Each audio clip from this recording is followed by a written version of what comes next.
10-year note yields closed lower today, but it wasn't always the case. On PPI this morning, we saw a strong headline number that pushed yields up, actually pushed them north of 4.5% briefly before looking at the PPI revisions to last month, and that pushed yields lower, taking them back down to 4.45. So yields were down about 3 basis points for much of the session after that big knee-jerk reaction. Then we got Mr. Powell speaking. He really reiterated his comments from the May press conference, talking about the need to keep rates higher for longer to fight inflation. However, did also allude to the fact that the next move from the Fed would likely not be a rate hike. So we saw yields kind of hovering around 4.45, actually closing just below to end the day. But again, seeing a big move higher, knee-jerk reaction early, and then seeing things reverse lower, settling down 3 basis points just below 4.45 on the session. Now, what does this mean for volatility?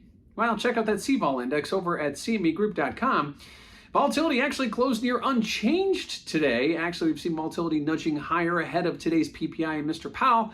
However, we didn't see it move lower with yields, given the fact that we have still more key data coming out tomorrow, headlined by CPI.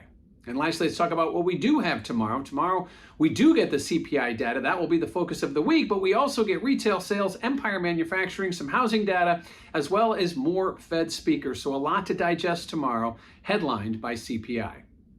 10-year note yields see a big move higher, but quickly reverse lower after PPI and Mr. Powell speaking, seeing yields close at 4.45, down 3 basis points on the session, ahead of tomorrow's CPI, retail sales, empire manufacturing, as well as more Fed speakers.